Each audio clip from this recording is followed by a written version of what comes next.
l'Institut d'études scientifiques de Cargès aussi.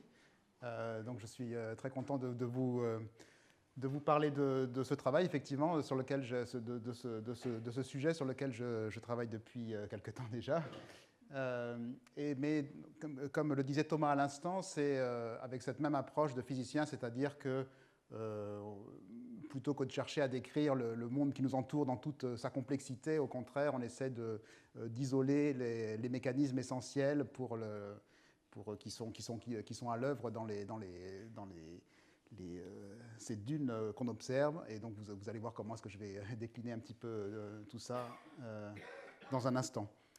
La première chose que je voudrais dire, c'est que pour faire des dunes, il suffit de pas grand-chose. À la vérité, il suffit qu'il y ait du vent, même un écoulement d'un fluide. On n'a pas besoin que ce soit vraiment de l'air. Vous allez voir des exemples. Et puis, il faut des grains de sable. Et donc, pas la peine d'aller au bout du monde pour voir des dunes. Il suffit d'aller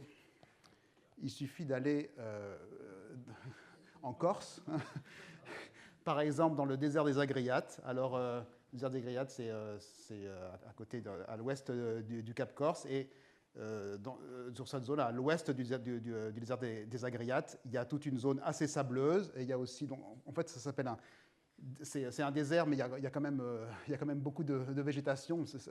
Je pense que c'est surtout parce qu'il peut y faire très chaud, qu'il peut y avoir un vent assez chaud et sec, mais en tous les cas, il y a du vent, il y a du sable, et donc il y a des dunes.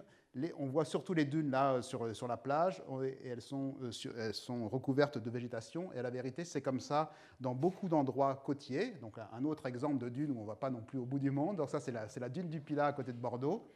Alors, quand on dit la dune du Pilat, on pense à celle-là. C'est aussi une dune côtière. Il y a très souvent du vent qui vient de la mer qui va vers la terre. C'est un vent assez générique. Et puis, il y a le sable apporté par la mer. Donc, du vent et du sable, ça fait des dunes. Mais à la vérité, tout ça, là, à côté, là, ce sont aussi les dunes, mais sur lesquelles il y a eu de la végétation, des pins en particulier. Et donc, il y a génériquement des dunes sur à peu près toutes les côtes. Et en général, on ne les voit pas comme on imagine une dune en plein désert parce qu'elles sont recouvertes de végétation. Mais il y a quand même des dunes authentiques, disons. On ne m'entend pas. Ah, ok. Non, c'est ça? Qu'est-ce qui se passe? Ok.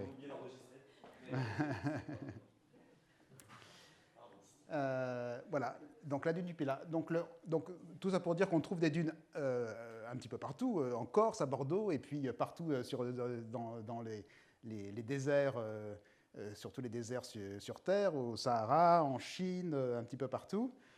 Et on en trouve, et là vous avez quelques exemples ici, là ce sont des dunes en Chine, ça c'est plutôt, si j'ai bonne mémoire, en Namibie, ça c'est en Algérie, ça c'est au Maroc. Mais on en trouve aussi ailleurs que sur Terre. On en trouve aussi sur Mars. Vous avez ici deux exemples de dunes martiennes. Donc ça, c'est plutôt à côté du pôle Nord. Donc il y a du pôle Nord de Mars. Elles ont une forme d'un air un petit peu bizarre. Là, on voit ici des dunes au fond d'un cratère sur Mars. Et puis on trouve aussi des dunes. Ça c'est aussi sur Terre, mais c'est des dunes faites avec de la neige. À la vérité, de la neige, dans certaines conditions, les petits flocons de neige se comportent comme des grains de sable en première approximation, et on peut aussi avoir des dunes de neige. Donc, ce n'est pas nécessairement du sable qu'il faut. Il y a marqué, mon titre c'était dune de sable, mais à la vérité, ça serait dune de grains. Mais dune de grains, ça sonne moins bien pour attirer le public venu nombreux ce soir. Merci beaucoup. Donc, on trouve aussi des dunes là. C'est un exemple de dune sur Titan. Titan, c'est une des lunes de Saturne. Et puis, récemment, on a vu aussi des dunes dans ce petit creux ici. Là, ça, c'est la comète Churyumov-Gerasimenko, 67P de son petit nom. Vous allez voir, je vais vous montrer quelques petits exemples où on voit qu'il y a aussi des dunes. Et donc, c'est d'autant plus bizarre on peut se dire, bon, il y a peut-être des grains ici, mais d'où vient le vent? Voilà. Mais donc, c'est ça fera une petite discussion là-dessus. Une chose importante, c'est que donc, quand on voit ces dunes, une chose qui frappe aussi, c'est qu'elles ont différentes formes. Donc vous voyez ici des dunes plutôt linéaires. Alors j'ai mis ici en jaune, c'est la rose des vents, la rose des flux de sable plus précisément. Donc vous allez voir dans un instant ce que j'entends par flux de sable, mais prenez-le comme rose des vents pour le moment. Donc ici, il y a essentiellement un seul vent, mais il y a beaucoup de sable, et ça fait des dunes qui sont en gros perpendiculaires à la direction du vent, ici, qui souffle de droite à gauche. quand j'ai aussi un vent unidirectionnel, un vent qui souffle à peu près toujours dans la même direction tout au cours de l'année, mais relativement peu de sable, ça fait des dunes qui sont plutôt en forme de croissance, ça s'appelle des barcanes. Donc ici, vous voyez des grosses barcanes, des petites barcanes. Ici, il y a un autre exemple de petites barcanes, un autre exemple de dunes qui sont transverses au vent. Mais vous voyez maintenant, si vous regardez d'un peu plus près les échelles, ici, ce sont des dunes où on voit d'une dune à l'autre. Là, il y a 2 km. Cette grosse barcane-là, elle fait presque 1 km. Vous voyez la barre d'échelle ici. Alors que cette petite barcane-là, elle fait plutôt 100 mètres. Ici, là, c'est plutôt à l'échelle de 100 mètres. Mais vous voyez, les formes se ressemblent, mais les tailles sont assez différentes. Ici, d'autres exemples. C'est donc là, ici, des dunes aussi linéaires et qui apparaissent quand il y a, disons, deux vents, un vent comme ça, un vent comme ça. Évidemment, ce n'est pas deux vents en même temps, c'est un vent qui souffle dans une certaine direction, mettons au printemps, un autre vent à l'automne. Et puis, quand les vents vont un petit peu dans tous les sens au cours de l'année, on observe plutôt ce qui s'appelle des dunes étoiles. Là, donc là, c'est des dunes près de Ouargla en Algérie. C'est des espèces d'immenses montagnes de sable. Vous voyez encore l'échelle ici, il y a à peu près 2-3 km entre chaque dune. C'est une espèce de gros tas de sable qui fait 100 mètres de haut. Mais on retrouve aussi ces espèces de formes un petit peu étoilées comme ça, à une échelle beaucoup plus petite, à l'échelle de quelques dizaines de mètres. Et pareil pour les dunes longitudinales comme ça, quand il y a deux vents, on les retrouve aussi à différentes échelles. Donc vous voyez que la question de la forme et la question de la taille sont des choses qu'on peut déjà séparer. Moi, je vais plutôt vous parler de la taille à laquelle naissent les dunes. Et pourquoi est-ce qu'elles apparaissent? Pourquoi est-ce que quand j'ai un lit de sable tout plat et du vent, pourquoi est-ce que j'ai une montagne, un monticule de sable qui se forme et pourquoi ça ne reste pas tout plat, à la vérité, voilà. Alors, il y a une autre chose qu'on trouve à la surface des dunes, ce qu'on appelle les rides. Vous voyez un exemple ici, donc là c'est encore une photo au Maroc, je crois bien, sur la grosse barcane. On voit à la surface de ces dunes, il y a des rides ici. Là, les rides, c'est à beaucoup plus petite échelle. Ici, il y a un zoom sur ces rides. Là, la distance entre chaque ride, on appelle ça la longueur d'onde en physique. Là, c'est plutôt de l'ordre de 10 cm. Vous voyez, donc c'est un truc assez petit. La formation des rides de sable, c'est une autre histoire dont je ne vais pas parler ce soir. C'est juste pour...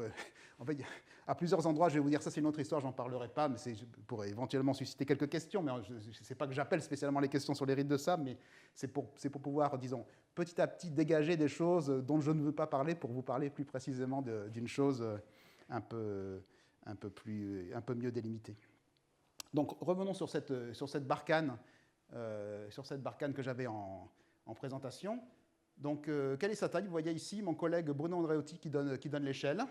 C'est une photo prise, on aurait pu appeler ça un drone à l'époque, mais enfin, il n'y avait pas vraiment de drone qui volait. C'est un appareil photo perché sous un cerf-volant qui a pris cette belle photo. Et donc, on voit cette barcane. Donc, sa taille typique, vous voyez, ça fait, disons, 20 mètres, quoi. 20 mètres, une vingtaine de mètres. Et pour que vous vous rendiez bien compte, ces dunes ont l'impression que ce sont des tailles immenses, mais en fait, ce sont des objets très plats. Ça fait 20 mètres comme ça, mais celle-là, en hauteur, elle doit en faire un seul ou 1 mètre 50, quelque chose comme ça. Donc c'est un objet, il faut imaginer quelque chose qui est une flaque de sable plutôt. Et même quand je parlais des dunes étoiles tout à l'heure, je disais que c'était des très gros, mais ça faisait 100 mètres, mais ça faisait 100 mètres mais 1 km. Vous voyez, donc c'est encore un rapport d'aspect de 1 pour 10, 1 pour 12, quoi. Donc c'est quand même relativement plat. Donc voilà cette barcane. Alors, est-ce qu'elle est grande ou est-ce qu'elle est petite? Évidemment, c'est une question... si on veut répondre à cette question, il faut savoir par rapport à quoi? Par rapport à mon collègue Bruno, évidemment, elle est plutôt grande, mais pour une dune, est-ce qu'elle est grande ou est-ce qu'elle est petite? Donc vous allez voir que ça, c'est plutôt petit. Voilà. On a vu tout à l'heure des photos de très grandes dunes. C'est pas loin d'être la taille à laquelle apparaissent les dunes. Donc si je voulais... après m'être baladé au Maroc, si je rentre dans mon labo et je me dis, bon, maintenant je vais faire une petite dune dans ma salle de manip, eh bien il faudrait que ma salle de manip soit plus grande que ça pour pouvoir faire rentrer une dune. Donc vous voyez qu'on ne peut pas directement faire des dunes telles quelles, disons à l'échelle naturelle au labo, il faut utiliser des astuces. Donc voilà, je vais pour préciser un petit peu, illustrer ce dont je viens ce que je viens de dire ici de manière un petit peu générale. Je vais d'abord vous parler de transport éolien, comment le vent transporte le sable. Je vais vous parler de la dynamique d'une barkhane. C'est une barkhane, donc cette dune-là, quelle est sa dynamique, comment est-ce qu'elle se déplace, qu'est-ce qu'elle fait. Et puis la partie hardcore, disons, de mon exposé, c'est le troisième point je vais essayer de vous expliquer pourquoi est-ce que donc, les dunes apparaissent à partir d'un lit de sable tout plat. Et puis, donc, je commenterai les dunes extraterrestres. Et si j'ai le temps, pour finir, en général, je suis un peu trop bavard, mais on va voir si pour vous parler d'ici, ça, c'est quelque chose donc, tout ça est un peu plus ancien, disons, dans mes recherches, et ça est relativement récent. Donc, j'aimerais pouvoir avoir le temps de vous en parler un petit peu, et on verra. OK, donc commençons par le transport du sable. Voilà un film qui a été pris donc, au Great Sand Dunes, aux USA. J'ai mis mon t-shirt Great Sand Dunes, je ne sais pas si vous voyez. Donc, qu'est-ce qu'on voit ici? Ce qui est tout noir, c'est en fait du sable. C'est du sable. Je vais le rejouer. C'est du sable mouillé, enfin c'est le même sable, mais donc ça permet de voir le bon contraste avec le sable sec et plus clair ici qui se déplace. Et donc vous voyez ces espèces de trucs qui serpentent, on voit que ça reste à quelques centimètres du sol. Et si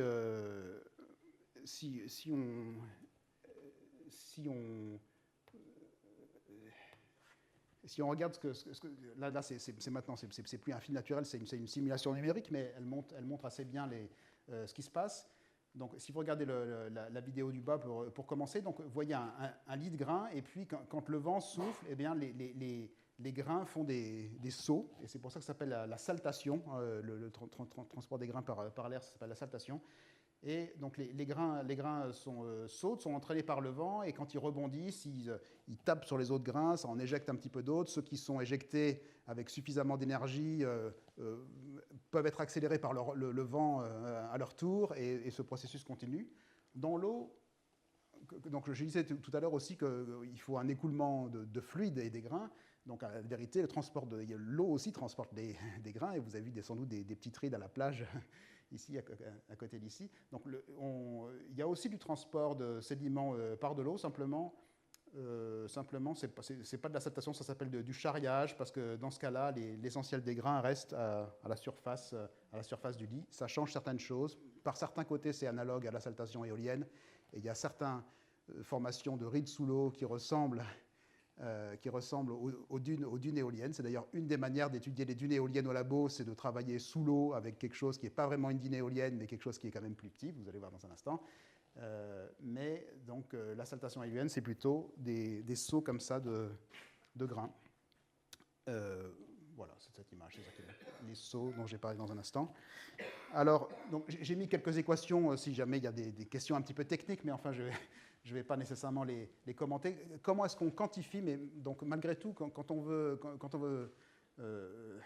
faire de la physique, on a besoin de quantifier les choses qu'on observe. Et donc, avec quelle quantité est-ce qu'on quantifie le transport de sable? Eh bien, on s'intéresse au flux de sable, c'est-à-dire la quantité de sable qui passe à travers une surface verticale. Donc, en général, on la normalise en prenant une largeur unité et par unité de temps.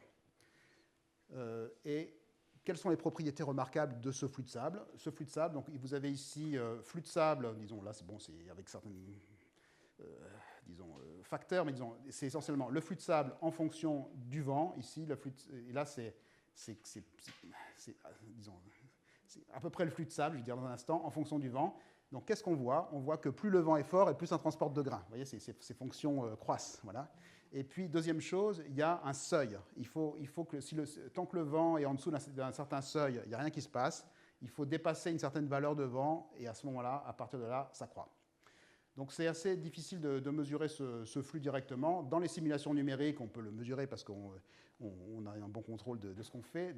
Sur le terrain, on utilise plusieurs astuces, et là c'est pour ça que je ne sais pas si vous arrivez à lire, il y a marqué les impacts. Donc une des méthodes d'avoir une mesure du flux, au moins quand le flux n'est pas très grand, c'est d'avoir une espèce de capteurs sonores. C'est une coque. À l'intérieur, il y a un micro. Et dès qu'il y a un grain qui arrive, ça fait POC. Et donc, on compte le nombre de POC, POC, POC. Et donc, quand il y a un grand vent, ben, il y a beaucoup de POC. Et quand il y a pas beaucoup de vent, il n'y a pas beaucoup de POC. Mais malgré tout, ce n'est pas directement, le flux. Mais on voit bien que ça augmente avec le vent et qu'il y a le seuil. Et c'est les choses essentielles qu'il faut retenir pour ce que je vais vous raconter. Alors, qu'est-ce qui se passe autour d'une barcane? Donc, voilà, de nouveau la barcane. C'est peut-être pas exactement celle-là, mais enfin, c'est à peu près sa sœur. Vous voyez les distances maintenant ici.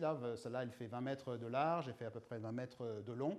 Alors, je dois dire, j'ai oublié de dire ça, mais cette forme comme ça de croissant, les cornes sont vers l'avant, c'est-à-dire que le vent ici va de gauche à droite, elle avance comme ça avec ses cornes comme un petit taureau, et donc le vent arrive sur ce qu'on appelle le dos, et puis il y a ici dans cette zone-là, ça s'appelle la phase d'avalanche, parce que c'est un endroit beaucoup plus raide, vous voyez ici la phase d'avalanche, là il y a à peu près 30 degrés de pente, mais par contre ici c'est une pente assez faible, vous voyez ça monte à 1 mètre, celle-là voilà, elle fait 1,3 mètres, et on fait ces 1,3 mètres en 15 mètres à peu près.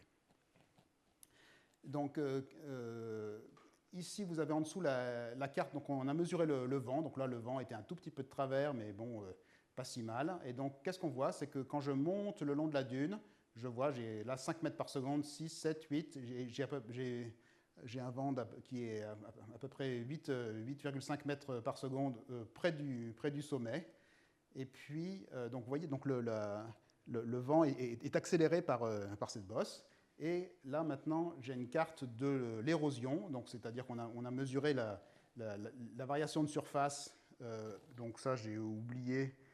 Donc, ça, ce sont, je pense, des millimètres, mais j'ai oublié sur quelle échelle de temps. Mais typiquement 1 heure, je dirais. Donc, là, ça s'est érodé de 4 cm. Donc, on voyait, ça s'érode beaucoup ici. Là, moins 60 mm, 6 cm, 4 cm, là 2 cm, et puis là on commence à avoir du dépôt. Là c'est plus 4, vous voyez.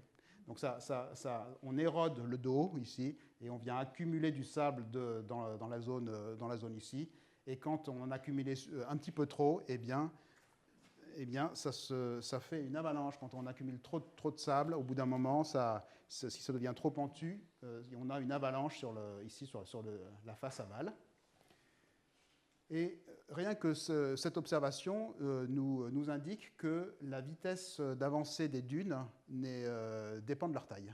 Parce que donc, si vous avez pour un vent fixe donné, donc vous avez un certain flux de sable. Ce flux de sable ici, il est d'autant plus important que le vent est important, et donc en particulier, comme le vent augmente, le flux de sable augmente ici. Mais il y a un certain flux de sable, en tous les cas au sommet, et puis si je compte, donc le flux de sable vous dit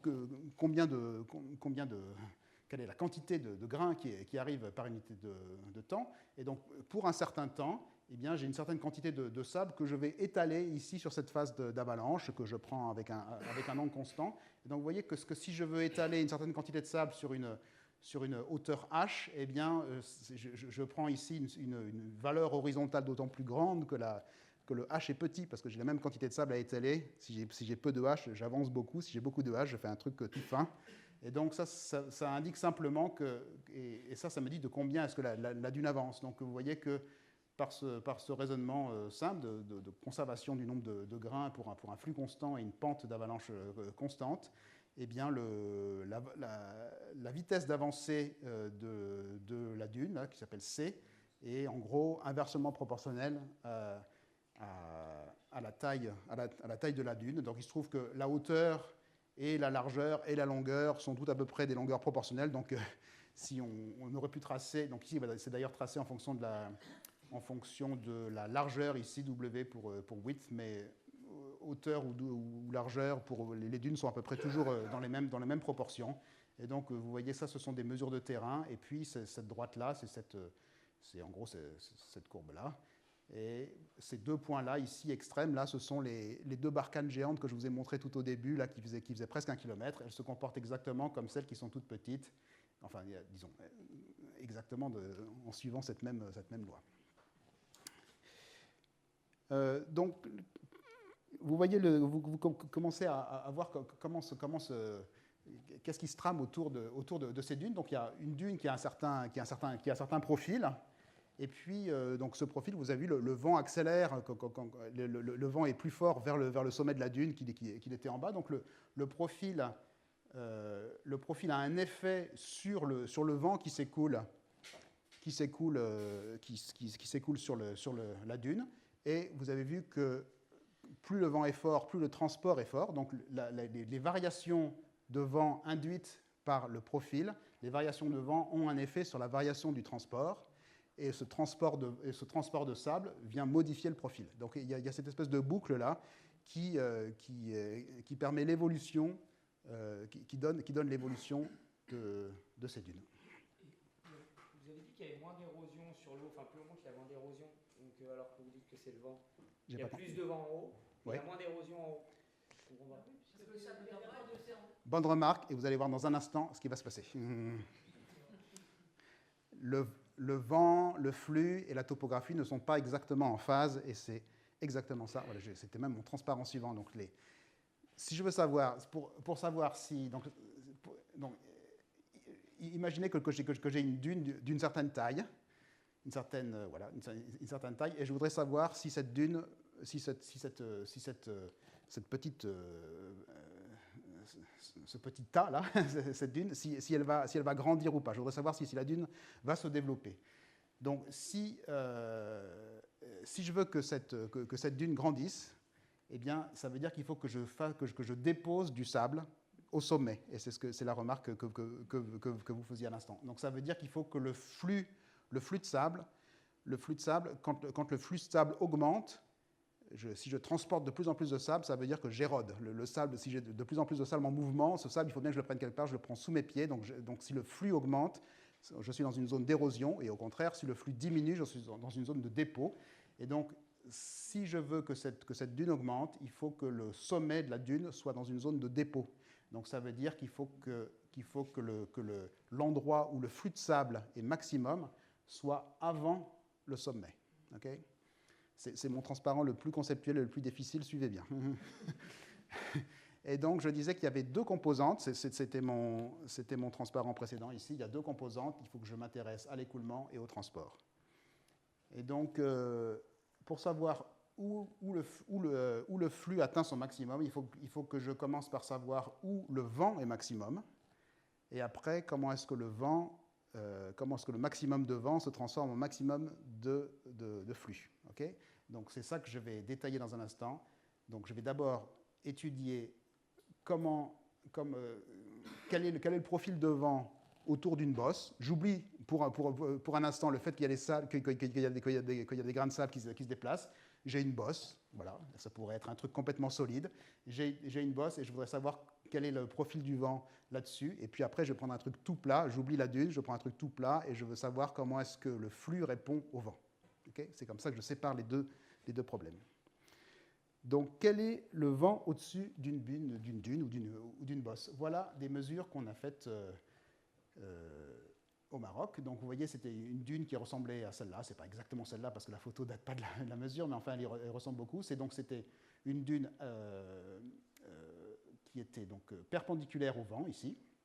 Le vent, c'est avec la flèche. Et on a mesuré la vitesse du vent et aussi l'érosion le long d'une ligne comme ça, le long du vent, mais donc perpendiculaire à la bosse. Et donc vous voyez ici en vert le profil. Donc là, c'est un peu de confusion. Donc là, ici, le vent va de droite à gauche sur cette photo, mais il va de gauche à droite sur ce graphe. Et donc en vert, c'est le profil de la dune. Donc encore une fois, c'est quand même quelque chose d'assez plat. Vous voyez ici, c'est 40 mètres entre là, et ça monte de 2 mètres. Okay, donc c'est en fait quelque chose, une bosse assez plate. Voilà le profil, donc c'est quand même du terrain, donc c'est pas un truc absolument parfait, mais bon, c'est pas si mal.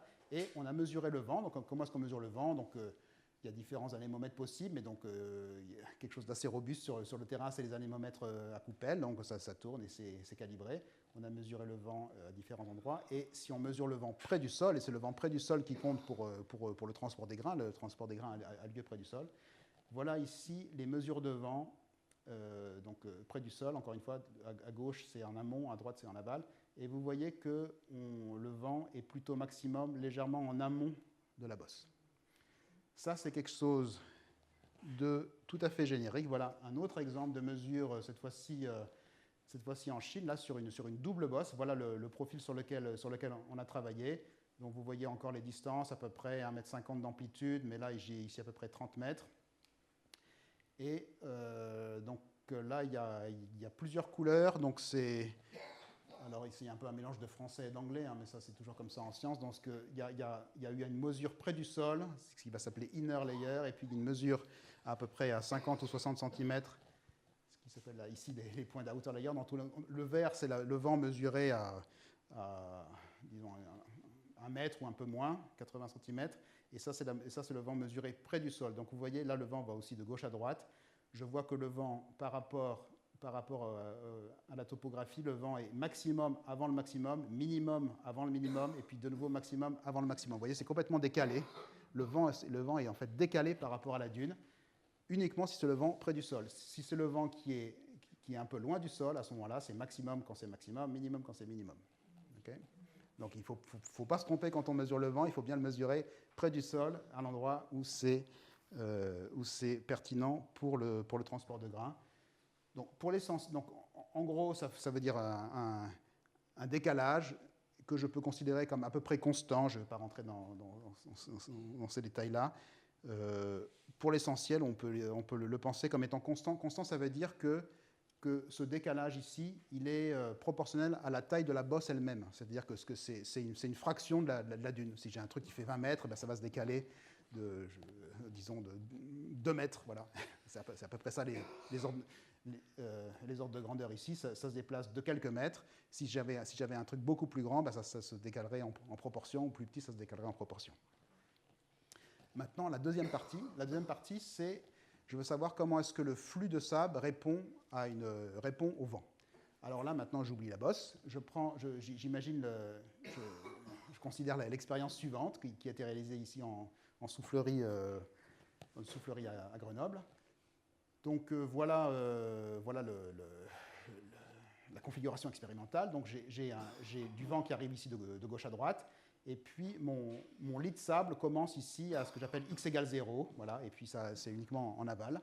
En amont, j'ai rien du tout. Et puis, en aval, j'ai du sable.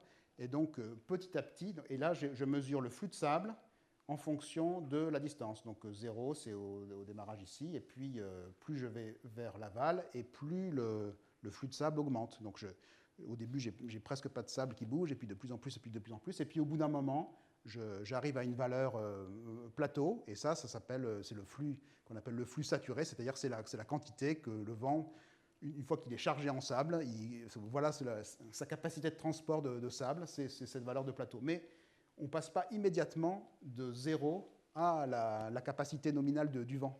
On met une certaine distance qui s'appelle la longueur de saturation. Cette longueur, elle est de l'ordre du mètre. Voilà. Et donc il faut donc, oubliez ça, mais donc, retenez surtout que le flux ne répond pas immédiatement au vent. Il y a une forme d'inertie des grains par rapport au vent. Et chose intéressante, c'est que cette longueur, vous allez voir que cette longueur de saturation, c'est la longueur très importante pour les dunes. Cette longueur, vous imaginez bien que plus le fluide qui transporte les grains, plus le fluide est dense et plus cette longueur est petite. Okay, donc, en gros, cette longueur est d'autant plus grande que les grains sont gros, elle est d'autant plus grande que le fluide, non, excusez-moi, c'est ça, je reprends, je ne sais plus ce que j'ai dit dans quel sens. Cette longueur, elle est d'autant plus longue, le vent a besoin de d'autant plus de temps que, en gros, les grains sont gros ou lourds. Okay, c'est pour ça qu'il y a ici la densité des grains fois la taille des grains.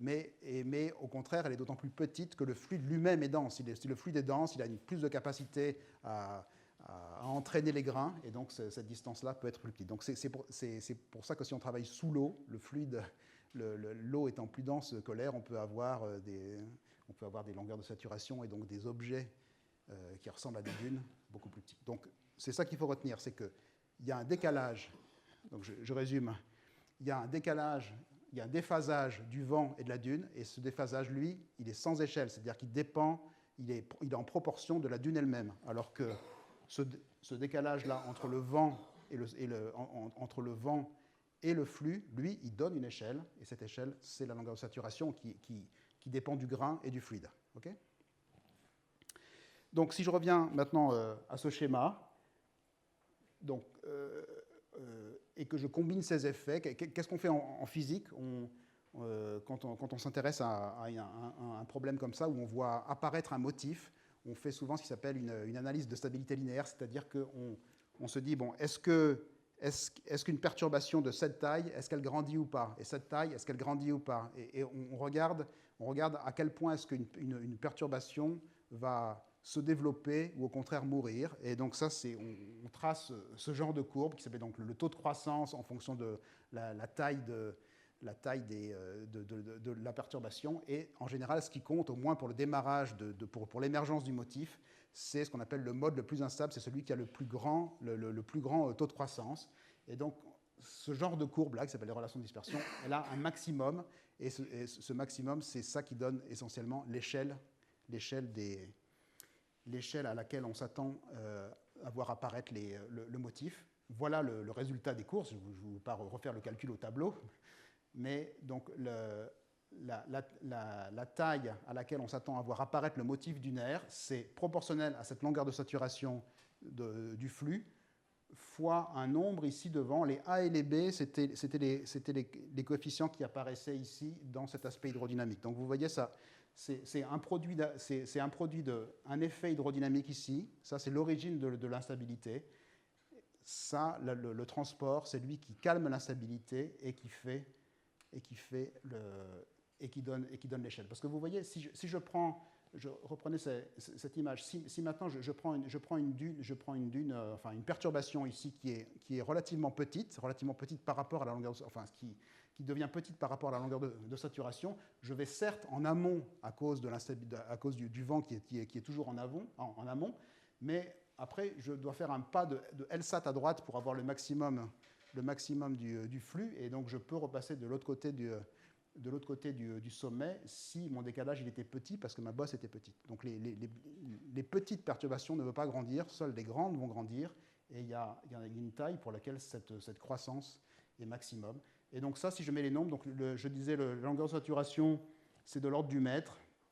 Ce rapport-là, il est de l'ordre de 2, et puis là, il y a ici un 4pi qui sort, bon, et donc ça donne à peu près 20 mètres. Voilà. Et donc c'est pour ça que je disais que tout à l'heure que la barcane qu'on voyait au tout début, ce 20 mètres, c'était plutôt une taille petite, dans le sens où c'est la taille typique à laquelle apparaissent ces dunes. Où est-ce qu'on voit l'apparition de ces dunes? Parce que souvent, quand on voit dans le désert, on voit les dunes sont déjà, et vous allez voir dans un instant, les dunes se développent. En fait, disons, elles naissent à 20 mètres, mais elles ne restent pas à 20 mètres toute leur vie. Où est-ce qu'on voit l'apparition de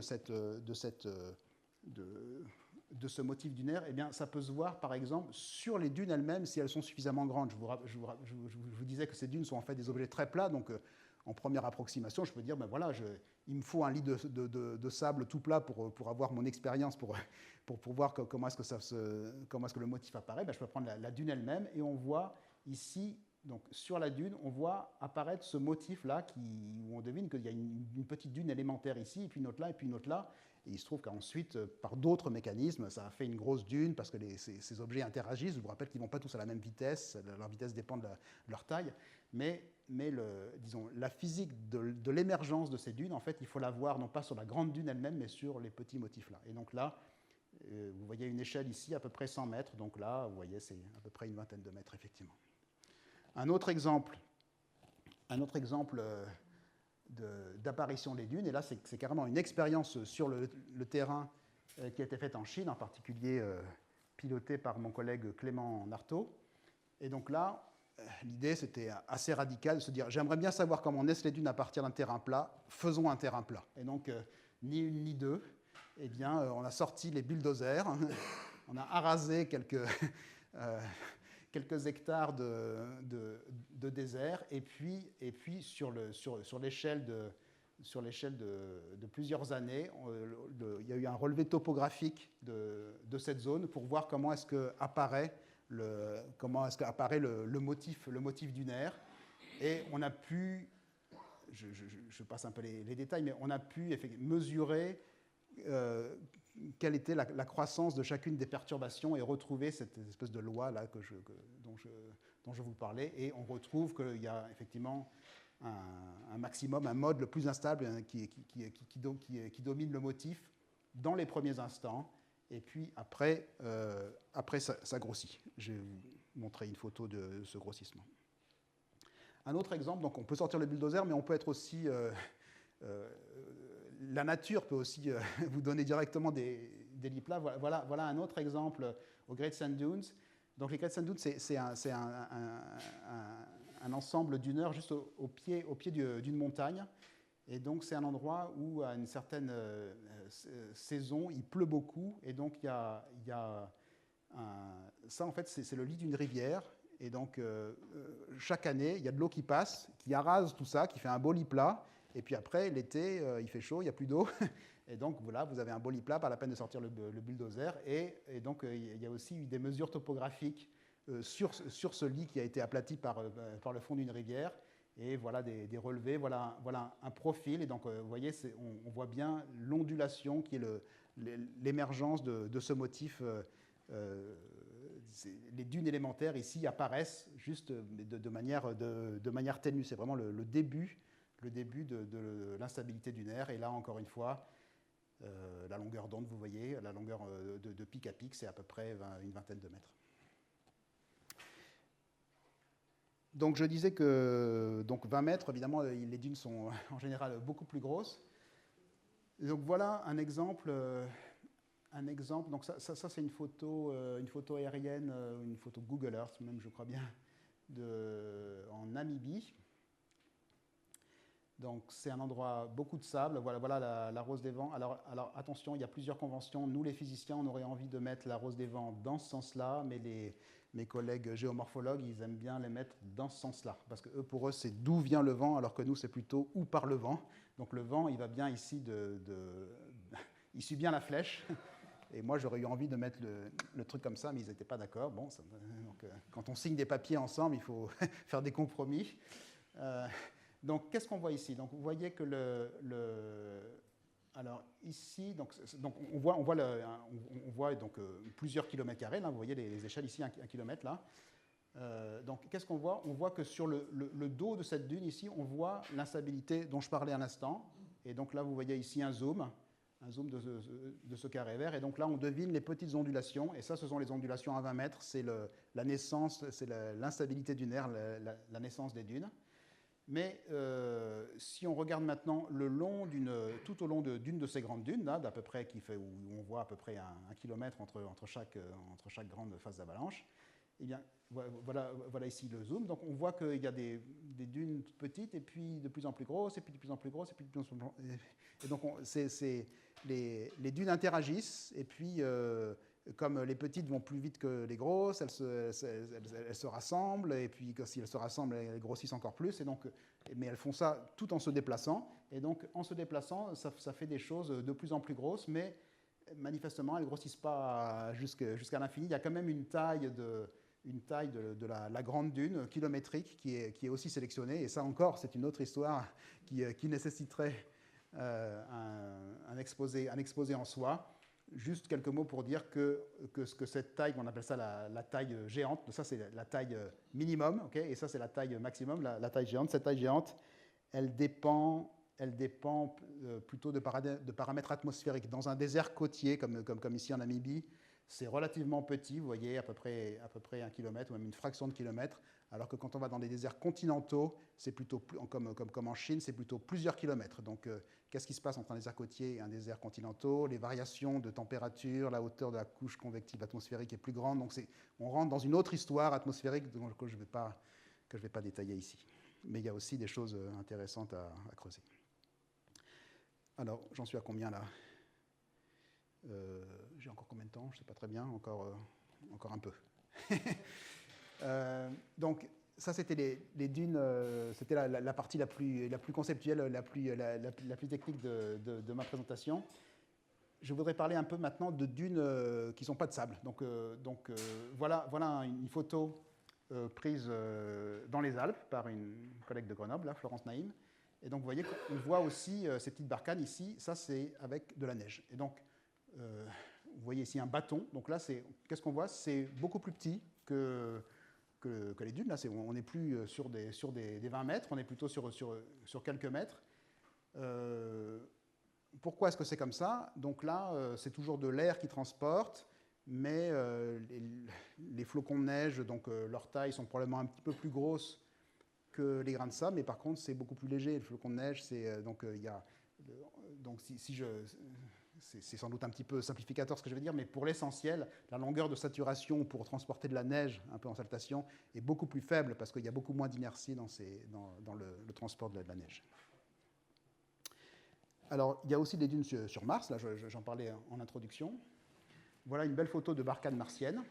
On voit même ici des rides, et pendant longtemps on a cru que c'était, enfin vous allez voir dans un instant, que c'était l'équivalent des rides. Donc, j'ai pas mis d'échelle là, mais ces barcanes sont significativement plus grosses sur Mars que sur Terre. Et donc, pourquoi ça?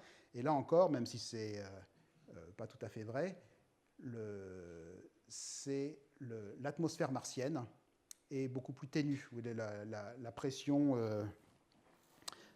martienne, c'est quelque chose comme une dizaine de millibars.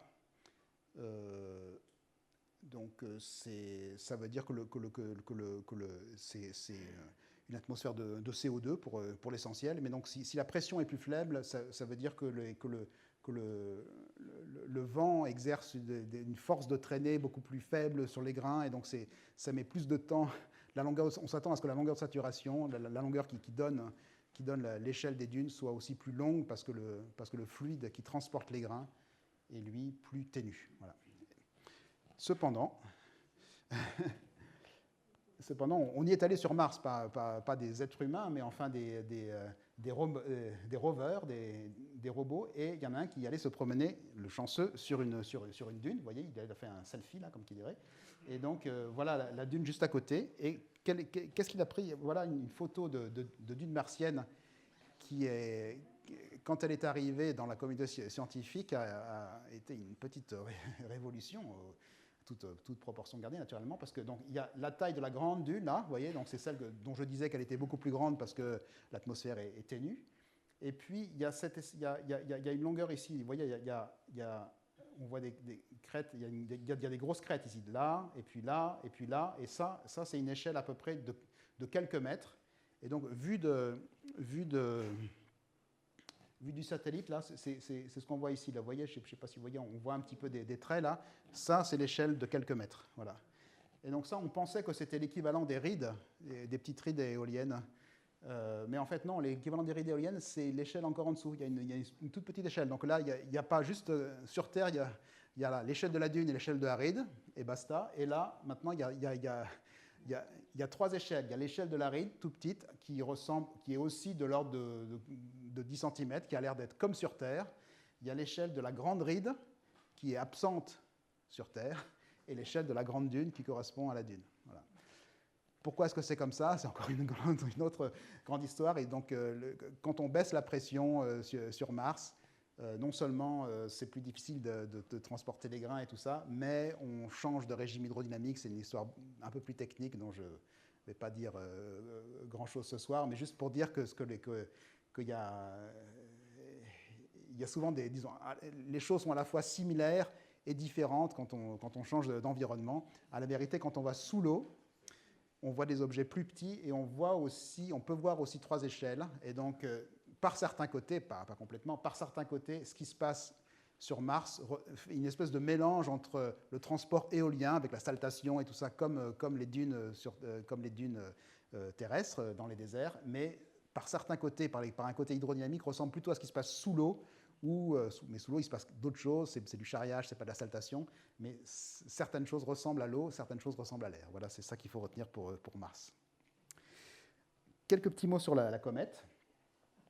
Donc la comète, voilà, donc dans cette zone-là, voilà les photos. Donc il y a une, j'ai oublié le nom de la sonde qui a été envoyée à côté sur la comète maintenant. Il y a même eu un truc qui a été lâché là, le nom m'échappe, c'est pas grave. Donc en tous les cas, il y a eu des photos, la surface de cette comète a été très bien cartographiée, et la surprise générale, c'était de voir que non seulement dans cette zone, mais aussi dans d'autres petites zones ailleurs, on voit aussi quelque chose qui ressemble ici à, on pourrait dire plutôt des rides, à la vérité, que des dunes. Donc c'est aussi une... Donc je vous disais, il faut, pour avoir un motif comme ça, il faut des grains, bon ben on les voit, ils sont là, mais il faut aussi du vent. Alors sur une comète, il n'y a pas beaucoup d'atmosphère. Donc le seul truc, c'est que quand elle s'approche du Soleil, ça dégaze, mais c'est pas vraiment un vent horizontal, c'est un vent qui va vers le haut, donc ça part vers le haut. Donc en fait, le mécanisme qui fait qu'il peut y avoir quand même du transport de grains, et dès qu'il y a du transport de grains avec un vent, ça se déstabilise. Alors c'est pas tout à fait comme les dunes ici, mais c'est plutôt comme des rides, mais je les montre quand même. Donc qu'est-ce qui se passe, c'est que donc, dans la zone éclairée, ça dégaze, et dans la zone qui est dans l'ombre, ça ne dégaze pas, quoi. Et donc il y a en fait même si c'est une atmosphère, même si c'est très ténu, c'est moins qu'un... Ça n'a pas été mesuré directement, mais enfin les estimations laissent à penser que c'est quelque chose comme 1 million plus de fois plus ténu que sur Terre. Il y a, disons, une différence de pression entre zéro du côté nuit, et puis du côté jour, il y a un petit peu quelque chose. Donc il y a aussi un écoulement thermique comme ça qui va du côté chaud vers le côté froid. Et à la vérité, Saint-Exupéry y avait pensé avant nous, parce que le Petit Prince, donc là c'est pas 67P, c'est B612, le petit Prince qui était si mélancolique, qui voulait toujours voir des couchers de soleil, il se mettait précisément exactement à la limite entre le jour et la nuit, et vous voyez son écharpe va exactement du jour vers la nuit, donc c'est bien le vent thermique qui est à l'origine de ces rides. Alors, est-ce que j'ai le temps de parler de 5 minutes? En 5 minutes, je parle de recherche plus actuelle. Donc, je vous disais, je suis physicien, mais je travaille quand même assez étroitement avec des géomorphologues. Et donc, quand je leur ai dit, les plus petites dunes, c'est 20 mètres. Ils m'ont dit, 20 mètres vraiment? Parce que moi, je vois des trucs, c'est plus petit que 20 mètres.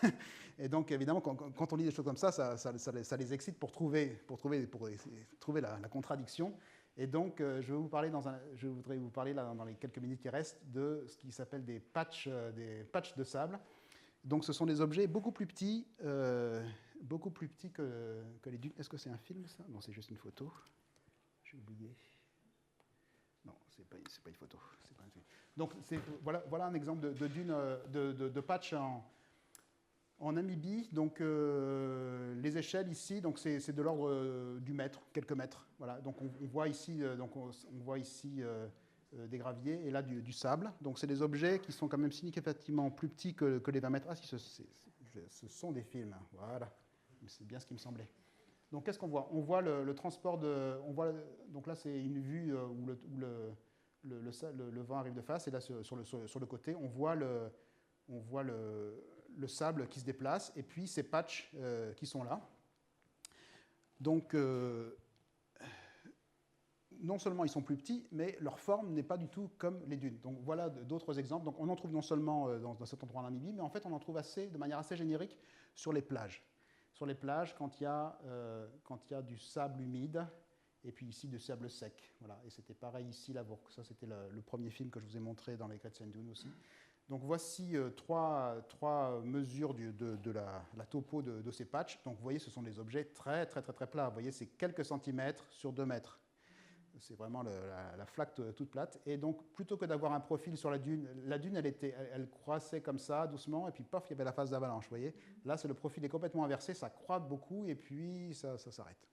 Donc, on se doute que ce n'est pas vraiment le même mécanisme. Et puis, donc, en plus, ça fait bien moins que 20 mètres.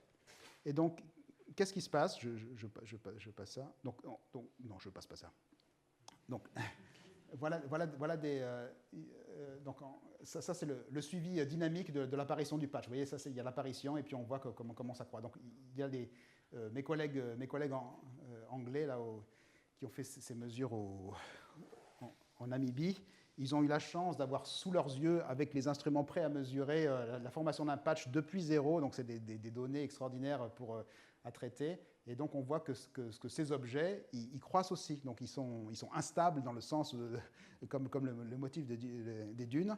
Donc ils apparaissent depuis un truc à peu près plat, et puis ils grossissent et ils se déplacent. Voilà, c'est ce qui est résumé ici. Là, ça grossit, la hauteur croît en fonction du temps, la position se déplace, la longueur ne change pas trop. Et donc, mais qu'est-ce qui est différent par rapport aux dunes? Eh bien, je disais, ça se trouve par exemple sur les plages, et puis ici, j'avais dit qu'il y avait du gravier autour des dunes, en fait, autour des patchs. Et donc, en fait, il faut un sol de deux natures différentes. Parce qu'il se trouve que le transport des grains, la saltation dont je vous parlais, n'est pas la même quand les grains rebondissent sur du sable meuble, là, ou bien quand ça rebondit sur quelque chose qui est consolidé, par exemple du sable humide ou bien des graviers. En fait, je vous ai dit que la saltation, les grains font des rebonds, des collisions avec les grains, donc c'est très dissipatif de rebondir sur du sable meuble, alors que sur une surface consolidée ou bien sur des graviers, les rebonds sont plus efficaces. Et en fait, je trace ici maintenant la loi de transport, c'est-à-dire le flux en fonction du vent. Donc je vous disais, ça croît avec un seuil. Ça, c'est sur un sol, c'est sur du sable. Et puis là, c'est sur un sol consolidé, sur un sol rigide. Et donc on transporte plus, pour un vent donné, on transporte plus de sable sur un sol consolidé que sur un sol meuble. Et donc vous voyez que ça, c'est à l'origine d'une instabilité. Imaginez mon patch ici. J'arrive, donc je vais vous expliquer, moi, je ne sais pas si j'ai trop le temps, mais donc, en gros, j'arrive avec un certain flux de sable. Sur mon sol consolidé, je peux en transporter beaucoup. Et tout d'un coup, sous mes pieds, pour X raisons, j'ai plutôt du sable meuble. Et tout d'un coup, je me retrouve à transporter trop de sable par rapport à la capacité sur sol meuble. Et donc, si je transporte trop de sable, je dépose. Je dépose à un endroit où il y avait déjà du sable. Okay, donc, s'il y a la moindre fluctuation, pour X raisons, qui met un petit peu de sable, j'en dépose encore davantage à l'endroit où il y en avait déjà. Je ne vais pas trop rentrer dans les détails, mais donc il y a une autre chose importante, c'est que, encore une fois, ce dépôt, il n'est pas instantané, il demande un petit peu de